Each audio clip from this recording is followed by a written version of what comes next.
ಬಾರಿ ಕ್ರೀಡಾಕೂಟದ ಸಾಧನೆ ಮಾಡಿದ ಗಂಗಾವತಿಯ ಕೃಷಿ ಮಹಾವಿದ್ಯಾಲಯ. ಕೆಷ್ಕಿಂದ ನ್ಯೂಸ್ ಕುಷ್ಟಗಿ. ಈ ತಿಂಗಳ 8 ಮತ್ತು 9ನೇ ತಾರೀಖಿನಂದು ರಾಯಚೂರಿನ ಕೃಷಿ ವಿಶ್ವವಿದ್ಯಾಲಯದಲ್ಲಿ ನಡೆದಂತಹ 15ನೇ ಕ್ರೀಡಾಕೂಟದಲ್ಲಿ ಗಂಗಾವತಿಯ ಕೃಷಿ ಮಹಾವಿದ್ಯಾಲಯದ ಮಹಿಳೆಯರ ವಿಭಾಗದಲ್ಲಿ ಸತತ 2ನೇ ಬಾರಿಗೆ ಚಾಂಪಿಯನ್ ಆಗಿ ಹೊರಹೊಮ್ಮಿದ್ದಾರೆ. ಅಲ್ಲದೆ ಪುರುಷರ ವಿಭಾಗದಲ್ಲಿಯೂ ಕೂಡ ಉತ್ತಮ ಸಾಧನೆ ಮಾಡಿದ್ದಾರೆ.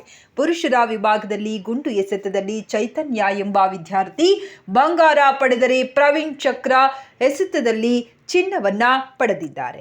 5000 ಮೀಟರ್ ಓಟದಲ್ಲಿ ನವೀನ್ ಎಂಬ ವಿದ್ಯಾರ್ಥಿ ಕಂಚಿನ ಪದಕವನ್ನ ಪಡೆದು ಮಹಾವಿದ್ಯಾಲಯಕ್ಕೆ ಹೆಮ್ಮೆ ತಂದಿದ್ದಾರೆ. ಇನ್ನು ಮಹಿಳೆಯರು ತಾವು ಯಾವುದೇ ರೀತಿ ಕಡಿಮೆ ಇಲ್ಲ ಎಂಬಂತೆ ಅಕ್ಷತಾ ಎಂಬ ವಿದ್ಯಾರ್ಥಿನಿ 800 ಮೀಟರ್ ವಿಭಾಗದಲ್ಲಿ ಬಂಗಾರ, 1500 ಮೀಟರ್ ವಿಭಾಗದಲ್ಲಿ ಬೆಳ್ಳಿ ಪಡೆದುಕೊಂಡರೆ, ವೀಣಾ 1500 ಮೀಟರ್ ಓಟದಲ್ಲಿ ಕಂಚು ಪಡೆದು 200 ಮೀಟರ್ ಓಟದಲ್ಲಿ ಬಂಗಾರ ಪಡೆದಿದ್ದಾಳೆ.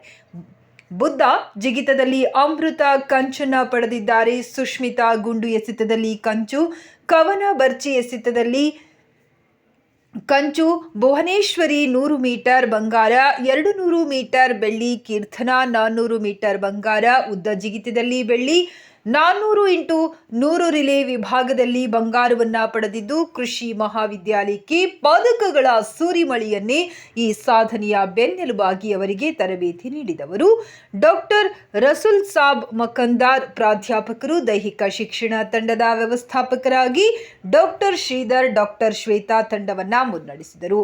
ಈ ಕಾಲೇಜಿನ ಎಲ್ಲಾ ತಂಡಗಳ ವಿಶೇಷ ಅಧಿಕಾರಿಗಳಾದ ಡಾಕ್ಟರ್ ವಿಶ್ವನಾಥ್ ಅಭಿನಂದಿಸಿದರು.